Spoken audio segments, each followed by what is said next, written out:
Right, నమస్తే. నేను మీ Venkatesh. Welcome to our channel. కొంచెంసేపు మనం ఒక 10-15 నిమిషాల సేపు మనం చొప్పదండి రాజకీయాల గురించి మాట్లాడుకుందాం. చొప్పదండి రాజకీయాలకు సంబంధించి ఇక్కడ ప్రతిపక్షం బలంగా లేదు. అధికార పార్టీకి నిజంగా ఒక రకమైన టాస్క్ ఇత్తలేదని తెలంగాణ రాష్ట్రంలోని చొప్పదండి నియోజకవర్గంలోని ప్రజలు అనుకుంటున్న నేపథ్యం చూస్తూ ఉన్నాం. అయితే ఇక్కడ విషయం ఏంటంటే, సరే మాట్లాడుకుందాం. మున్సిపల్ ఎన్నికల్లో చూసినాం మనం, కాంగ్రెస్ పార్టీకి సంబంధించిన డిసిసి అధ్యక్షుడు గౌరవ ఎమ్మెల్యే మేడిపల్లి సత్యం గారు కాళ్ళకు బల్పం పట్టుకొని తిరిగారు. మనం క్లియర్గా చూసినాం అది. అయితే అక్కడ 14 స్థానాలు ఏమో గెలిచింది మున్సిపల్. సరే కైవసం చేసుకునేది మొత్తానికి. కానీ చెతకిల పడిపోయింది బీఆర్ఎస్. మరి అంతగానే ఎందుకు చెతకిల పడిపోయింది? 9.5 సంవత్సరాలు పరిపాలించి కార్యకర్తలు ఉండి బలంగా ఉండాల్సిన పార్టీ ఒక టర్మే రాలే. ఇప్పుడు ఈ 2 సంవత్సరాలలో ఇప్పుడే కదా రాంది. 9.5 సంవత్సరాలు పరిపాలించిన క్యాడర్ అనేది ఎక్కడ పోయింది? మరి ఆ క్యాడర్ను ఒక బలంగా నిర్మించలేకపోతున్నారా? క్యాడర్ చేజారిపోతుందా? లేకపోతే కావాలని చొప్పదండి బీఆర్ఎస్ పార్టీలో మరి మనకెందుకు మనకు అవసరం లేదని ఇడిచిపెడుతున్నారా? దీనికి సంబంధించిన విషయాలు మాట్లాడుకుందాం. మరి చొప్పదండి బీజేపీ పార్టీకి సంబంధించిన కంటెస్టెడ్ ఎమ్మెల్యే గౌరవ మాజీ ఎమ్మెల్యే గారు బొడిగె శోభక్క గారి పరిస్థితి ఏంది? మరి అసలు నియోజకవర్గానికి పట్టింపు ఉందా? ఏదైనా సమస్యలపైన కొట్లాడే అవకాశం ఉన్నదా అంటే లేనట్టుగానే కనబడుతుంది. ఎందుకంటే డీలిమిటేషన్ అయితే మొత్తానికైతే ఇక్కడ బొడిగె శోభక్క గురించి ప్రజలు అనుకుంటున్న నేపథ్యం ఏంటంటే, నియోజకవర్గాన్ని విడిచిపెట్టింది, నెక్స్ట్ ఎక్కడో వేరే కాడ పోటీ చేసే అవకాశం ఉన్నది, అందుకని ఆడ చూసుకునే అవకాశం ఉందన్నట్టుగా కనబడతా ఉంది. 2 సంవత్సరాలు అయిపోయింది కాంగ్రెస్ పార్టీ పరిపాలనలో 6 గ్యారెంటీల గురించి కానీ ఏ ఇతర విషయాల గురించి కానీ ఎక్కడ చూసినా బొడిగె శోభక్క గారు కనబడతలేరు. కార్యకర్తలే మన బలమేటికి మనం ఒక వీడియో చేస్తే కార్యకర్తలే పాపం వాళ్ళు పోయి 6 గ్యారెంటీల గురించి ఎంఆర్ఓ గారికి వినతి పత్రం అమలు చేయాలని ఇచ్చారు. మరి ఎక్కడ కూడా పెద్ద అంటే బీజేపీ కార్యకర్తలను ఇక్కడ అనట్లేదు. కాకపోతే విషయం ఏంటంటే, బలమైన నాయకుడు ఏడి? ఒక కంటెస్టెడ్ ఎమ్మెల్యే అభ్యర్థి కానీ నిజంగా ఒక పిలుపునిచ్చి కార్యకర్తలు తొలగించే విషయంగా ఒక పిలుపునివ్వడానికి నాయకుడేడి బీజేపీ పార్టీలో అనేది ఒక సంక్షోభం ఉన్నది. సరే ఏదేమైనప్పటికీ బీజేపీ పుంజుకుంటుందన్న ఆశ ఎట్లుంటుందంటే, ఇప్పుడు బీఆర్ఎస్ పార్టీ 9.5 సంవత్సరాలు పరిపాలిస్తే బీఆర్ఎస్ పార్టీ చేసిన అరాచకాలు, అక్రమాలు సరే ఎంతో కొంత ప్రజలు మార్పుకొని కాంగ్రెస్ పార్టీ కొట్లాడిందని అన్ని నియోజకవర్గాలలో కొట్లాడిందంటే అన్ని నియోజకవర్గాలలో మన చొప్పదంలో కొట్లాడినట్టు సరే ప్రతిపక్షంగా గట్టిగా ఫైట్ ఇచ్చినట్టు ఇయ్యలేకపోయారు. కానీ కొన్ని నియోజకవర్గాలలో గాలి వచ్చేసారు. ఎందుకంటే కాంగ్రెస్ వస్తుందట, కాంగ్రెస్ జనాల మెంటాలిటీ ఎట్లుంటుందంటే, ప్రజలు కూడా ఏ పార్టీ వస్తే ఆ పార్టీకి వేసే అవకాశం. ఇప్పుడు కాంగ్రెస్ వస్తుందట అంటే బీఆర్ఎస్ పార్టీ పోతుందట అంటే కలాసి కాంగ్రెస్ పార్టీకి ఓటేస్తారు, బీఆర్ఎస్ పార్టీకి వేసేటోడు కూడా వేయడు. అట్లా అయిపోతుంది. మరి నిజంగా బలమైన ప్రతిపక్ష హోదాను ఎందుకు మాజీ ఎమ్మెల్యే శుంకర రవిశంకర్ గారు మరి ఎందుకు మౌనం వహిస్తున్నారు? ఈ బలమైన ప్రతిపక్ష హోదాని ఎందుకు ముందరికి తీసుకెళ్ళలేకపోతున్నారు? కావాలని శుంకర రవిశంకర్ ఎవరైనా బదనం చేసే కార్యక్రమం చేస్తున్నారంటే, మొన్న మున్సిపల్ ఎన్నికలు చూసినాం. మొన్న మున్సిపల్ ఎన్నికల్లో పాపం ఈయన వట్టిపుణ్యానికి శంకర్ అన్నను ఒక మహిళా టికెట్ గురించి బదనం ఈయన టికెట్ ఇద్దామనే ఉందని అనుకున్నాడట. పాపం టికెట్ ఇచ్చేదనట. ఆ టికెట్ మహిళలకు ఏది ఆమె లేడీ ఉంది, ఆ కళ్ళపల్లి కోమలతన ఆ అక్కకు టికెట్ ఇచ్చేదనట. ఈయన ఇస్తామని ఒప్పుకుంటే ఈయన ఎన్నికల్లో ఈయనను బదనం చేసి మళ్ళీ టికెట్ ఇవ్వడం తర్వాత ఆమెనే ఈయనకు ఇప్పుడు ఈ రవిశంకర్ అన్న వీనికి ఉసగొల్పిరని ఒక టాక్ వెళ్తూ ఉంది. మరి ఆ నాయకులు ఎవరు? అసలు బీఆర్ఎస్ చొప్పదంలో ఏం జరుగుతుంది? మరి నిజంగా ఇంత జరుగుతున్నా కానీ అసలు ఒక విధంగా చెప్పాలంటే కాన్స్టిట్యున్సీ ఇన్ఛార్జ్ శుంకర రవిశంకర్ గారిని మార్చాలనే ఒక వాదన తెరపైకి తీసుకొస్తున్నారట. అది ఎందుకు మరి కాన్స్టిట్యున్సీలో చొప్పదండి కాన్స్టిట్యున్సీలో ఇన్ఛార్జ్ బీఆర్ఎస్ పార్టీ ఎందుకు మార్చాలనుకుంటున్నారు? ఇన్ఛార్జ్ను ఎందుకు మార్చాలనుకుంటున్నారు అనేది మరి ఆ బీఆర్ఎస్ పార్టీకి తెలవాలి. సరే మంచి యువకులు ఉన్నారు బీఆర్ఎస్ పార్టీలో, నేను కాదంటలేను. మంచి యువకులు ఉన్నారు, ఇంకా ఎమ్మెల్యేగా పోటీ చేయాలనుకున్న వాళ్ళు ఉన్నారు. కాకపోతే ఇక్కడ డీలిమిటేషన్ అవుతుంది, మరి నాకెందుకు అని ఊరుకుంటున్నారా? డీలిమిటేషన్ అవుతుంది, మరి జనరల్ అయ్యే అవకాశం ఉంటుంది, మరి ఎందుకు నాకెందుకు అని ఊరుకుంటున్నారా? ఇది మొత్తానికైతే ఒక బీఆర్ఎస్ పార్టీలో సంక్షోభం. ఇది బీఆర్ఎస్ పార్టీలో అసలు ఏం జరుగుతుంది, ఏం కథ అనేది కింది స్థాయి క్యాడర్ సేమ్ అట్లనే ఉన్నది. కానీ పిలుపునిచ్చే నాయకుడు బలంగా లేకపోయాడు. ఇక బీజేపీ సంగతి అంటే శోభక్క గారి సంగతి తెలిసిందే. శోభక్క గారు ఇక్కడ కనుచూపు మేరలో కనబడినట్టుగా కనబడతా ఉంది. బీజేపీ పార్టీ కొంచెం సైలెంట్ మూడ్ కనబడతా ఉన్నది. సరే మరి బండి సంజయ్ లీడ్ చేస్తున్నా అంటే బండి సంజయ్ గారు లీడ్ చేస్తున్నట్టు అనిపిస్తూ ఉన్నది. చొప్పదండి కాన్స్టిట్యున్సీ మొత్తం లీడ్ చేస్తున్నట్టు అనిపిస్తూ ఉన్నది. సరే కార్యకర్తలు యాక్టివ్ అయితే కనబడుతున్నారు. కానీ ఈ సమస్యలపైన పోరాటం చేయడంలో కొంచెం వెనకంజలో ఉన్నారని కనబడతా ఉంది. ఇక అధికార పార్టీకి సంబంధించిన గౌరవ ఎమ్మెల్యే మేడిపల్లి సత్యం గారికి కొన్ని టాస్కులు ఉన్నాయి. ఇక్కడ విషయం ఏంటంటే, చొప్పదండి నియోజకవర్గంలో అధికారంలోకి రాకముందు బలంగా కొట్లాడిన వ్యక్తి ఎవరైనా ఉన్నారంటే, ప్రజల సమస్యలపైన ఎవరైనా బలంగా కొట్లాడినంటే అది మేడిపల్లి సత్యం గారే. 100% ఎవరైనా ఒప్పుకోకపోయినా అదే నిజం. ఎందుకంటే నేను కళ్ళారా చూసిన, దగ్గర నుండి తిరిగిన కాబట్టి అవన్నీ వాస్తవాలు మన దానిలో ఉన్నాయి. కాకపోతే విషయం ఏంటంటే, అధికారంలోకి వచ్చిన తర్వాత సరే ఇప్పుడు ఒక విషయం తీసుకుందాం. రేవంత్ రెడ్డి సంగతి తీసుకుందాం. రేవంత్ రెడ్డి అధికారంలోకి రాకముందు ముఖ్యమంత్రిని ఎటుపడి తట్టు తిట్టిండు. ఎవరిని కల్వకుంట్ల చంద్రశేఖరరావును ఎటుపడతాటు అది ఇది ఎటుపడతాటు తిట్టిండు. కానీ అదే తిట్టుడు మళ్ళీ అధికారంలోకి వచ్చినాక తిడితే ఊరుకుంటారా? ఊరుకోరు కదా.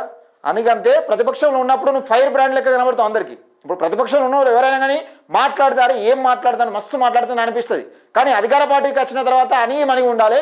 అందులో కొంచెం మేడిపల్లి సత్యం గారు ఫెయిల్ అవుతున్నట్టుగా కనబడతా ఉంది. ఎందుకంటే కొంచెం సమస్యలపైన కొట్లాడడం వల్ల కోపం రావడం, లేకపోతే ప్రజలపైన కొంచెం ఆగ్రహంగా, మరి వీళ్ళు కింది స్థాయి కార్యకర్తలు ఈ సమస్యలు కింది స్థాయిలోనే సమస్యలు పరిష్కారం కావాల్సిన సమస్యలను పైదాకా ఎందుకు తీసుకుపోతున్నారు? దీన్ని నిజంగా కార్యకర్తలు ఏమన్నా ప్రజల మధ్య రెచ్చగొట్టే ప్రలోభాలకు గురి చేస్తున్నారా? ఈ విషయాలన్నీ కొంచెం గమనించుకోవాల్సిందిగా నేను తెలియజేస్తా ఉన్నా. అయితే మొన్న చూసినాం 14 వార్డులు గెలిచింది కాంగ్రెస్ పార్టీ. సరే అధికారంలో ఉంది, డీసీసీ అధ్యక్షుడు కాబట్టి 14 వార్డులు గెలిపించుకున్నారు. మరి నిజంగా ఇప్పుడు పెద్ద టాస్క్ ఏంది? ఇప్పుడు టాస్క్ ఏంది మేడిపల్లి సత్యం గారికి అంటే, ఇక నారాయణపూర్ గ్రామానికి సంబంధించి ముంపు గ్రామం ప్రకటించాలని ఇక్కడ పెద్ద టాస్క్ ఇది. ఇంకోటి ఘర్షకుత్తి మండలం, ఇంకోటి నారాయణపూర్కు సంబంధించి కుడికేనాలు. ఒక విషయంగా చెప్పాలంటే సరే నారాయణపూర్ ముంపు గ్రామంగా ప్రకటించారా? ఈ విషయంలో మరి కొంచెం లేట్ అవుతుందా లేట్ కాదన్న విషయం పక్కకెడితే, కుడి కెనాలకు సంబంధించి సరే ఈ ఒక్క ఎండాకాలం పంట అయితే పోయింది, కానీ మళ్ళొచ్చే వర్షాకాలం పంట వరకు, లేకపోతే ఇంకో 6 నెలలు కానీ ఇంకో సంవత్సరం కానీ ఈ కుడి కెనాలకు సంబంధించి కాలువ పూర్తి చేస్తే నిజంగా మేడిపల్లి సత్యం గారిని ఎప్పుడు కానీ నిజంగా ప్రజలు, ముఖ్యంగా రైతులు, ఈ ఎవరైతే ఈ కుడి కెనాలకు సంబంధించి గోపాలపేట కానీ, వెంకంపల్లి కానీ, తాడ్జేరి కానీ, రంగరావుపల్లి కానీ, ఉప్రమల్యాలు కానీ ఈ రైతులందరూ ఎల్లకాలం యాద్ చేసుకుంటారు. కానీ ఇది అయ్యే పనేనా? మరి నిజంగా మేడిపల్లి సత్యం గారు దీనిపైన దృష్టి పెట్టి కుడి కెనాల్ అనేది పూర్తి చేస్తారనేది ఒక టాస్క్ లెక్క మారిపోయింది. నిజంగా ఒక విధంగా ఏ సమస్య పైన కొట్లాడి, ఏ సమస్య పైన పోరాటం చేసి గవర్నమెంట్ను అధికారం నిజంగా చొప్పదండిలో కాంగ్రెస్ ప్రభుత్వాన్ని అధికారంలో తీసుకురావడంలో కీలక పాత్ర పోషించిండో అదే టాస్క్ ఇప్పుడు అదే టాస్క్ మేడిపల్లి సత్యం గారికి నిజంగా ఒక విధంగా చెప్పాలంటే ఉరితాడై కనబడతా ఉన్న నేపథ్యం చూస్తూ ఉన్నాం. మరి నిజంగా ఈ ప్రజలను మెప్పగలుగుతాడా, లేదా ఈ ప్రజల సమస్యలు ఏ సమస్యలపైన కొట్లాడా అదే సమస్యలకు బలయ్యే అవకాశం ఉన్నదంటే ఇది చూడాల్సిన అంశం, ఒక క్వశ్చన్ మార్క్గానే రేస్ అవుతుంది. మరి దీనికి సంబంధించి కూడా నిజంగా ఆ శాఖకు సంబంధించి మంత్రి గారితో మాట్లాడి కుడి కెనాలు పూర్తి చేస్తారా, లేకపోతే నారాయణపూర్ గ్రామాన్ని ముంపు గ్రామంగా ప్రకటిస్తారా, మరి ఏది చేయగలుగుతారు అనేది ఈ కాంగ్రెస్ పార్టీకి ఈ విషయంలో పైన ఈ విషయాలే కాదు, కాంగ్రెస్ పార్టీ అధికారంలోకి రాకముందు 6 నెలల్లో చేస్తా అన్న హామీలు కూడా చాలా ఉన్నాయి, కొన్ని మిగిలిపోయినాయి. సరే చేస్తుండవచ్చు, నేను హామీలు ఇవ్వని కూడా చేస్తూ కొన్ని జరుగుతున్నాయి. కాంగ్రెస్ పార్టీ బీఆర్ఎస్ పార్టీలో జరగని సీసీ రోడ్లు కూడా కాంగ్రెస్ పార్టీలో జరుగుతున్నాయి. కొంతవరకు అది మేలా అని చెప్పుకోవచ్చు. బీఆర్ఎస్ పార్టీ మరి ఎందుకు విఫలమవుతుంది? కాంగ్రెస్ పార్టీ అధికారంలోకి వచ్చినాక ఇచ్చిన హామీలు నెరవేర్చడంలో ఎందుకు నెరవేర్చలేకపోతున్నారు అన్నది కొంచెం ప్రజల్లో కొంచెం వ్యతిరేకత మొదలవుతున్న నేపథ్యం చూస్తూ ఉన్నాం. ఇక దీనికి సంబంధించి ఇప్పుడు జడ్పీటీసీ ఎంపీటీసీ ఎన్నికలు రాబోతా ఉన్నాయి. ఎంపీటీసీ జడ్పీటీసీ ఎన్నికలలో ఇదే టాస్క్, పెద్ద టాస్కులు ఇవి. ఇప్పుడు నేను చెప్పిన అన్ని పెద్ద టాస్కులు. బీఆర్ఎస్ పార్టీ లోపం ఉన్నది, ప్రతిపక్ష హోదాను నిజంగా అసలు బలంగా తీసుకోలేకపోతుంది. ఒక బలమైన నాయకుడు లేడు, ఒక క్యాడర్ పిలుపునిచ్చే క్యాడర్లో ఒక జోష్ నింపే నాయకుడు కనబడతలేడు. మరి నిజంగా డీలిమిటేషన్ సందిగ్ధంలో ఉన్నారా? డీలిమిటేషన్ అవుతుంది నిజంగా ఎక్కడా కొట్లాడడంలో అర్థం కాని పరిస్థితిలో ఉన్నారా? మరి ఏం జరుగుతుంది అనేది ఇప్పుడు ఒక విధంగా చెప్పాలంటే మేడిపల్లి సత్యం గారు కూడా అంటారు నెక్స్ట్ డీలిమిటేషన్ అవుతుంది, ఈ నియోజకవర్గం నుంచి వేరే నియోజకవర్గంలో పోటీ చేసే అవకాశం ఉంటుంది. మరి ఈ నియోజకవర్గం గురించి కొంచెం పట్టించుకున్నట్టే ఉంటుందని కొన్ని ప్రజలు అనుకుంటున్నారు. మరి దానికి క్లారిటీ ఇవ్వాల్సింది మేడిపల్లి సత్యం గారు ఇవ్వాలి క్లారిటీగా. అయితే ఇది జరుగుతూ ఉంది.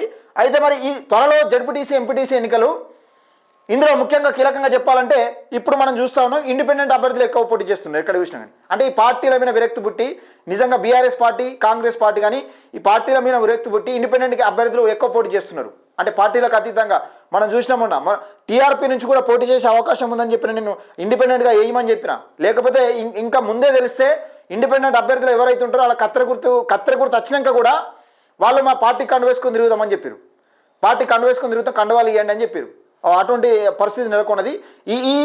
ఈ నేపథ్యంలో మనం తెలంగాణ రాజ్యాధికార పార్టీ తరఫున చొప్పదండి నియోజకవర్గానికి సంబంధించి ఏవైతే ఎంపీటీసీ జడ్పీటీసీ పరిధిలో ఉన్నాయో, చొప్పదండి నియోజకవర్గానికి సంబంధించి ఏవైతే ఎంపీటీసీ జడ్పీటీసీ పరిధిలో ఉన్నాయో ఆ ఎంపీటీసీ జడ్పీటీసీ పోటీల్లో తెలంగాణ రాజ్యాధికార పార్టీ పోటీలో నిలవబోతూ ఉంది.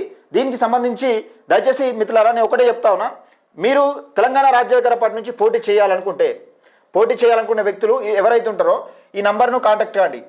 తెలంగాణ రాజ్యాధికార పార్టీలో జాయిన్ కావాలంటే ఈ నంబర్ కాల్ చేయండి. 9989617412 ఈ నంబర్ కాల్ చేయండి. ఇంకోటి, ఒకవేళ నిజంగా తెలంగాణ రాజ్యాధికార పార్టీలో జాయిన్ కావాలనుకున్నా, లేకపోతే మల్లన్నకు ఏదైనా సమస్య చెప్పాలనుకున్నా 9866 524 314. ఇది తీన్మార్ మల్లన్న నంబర్.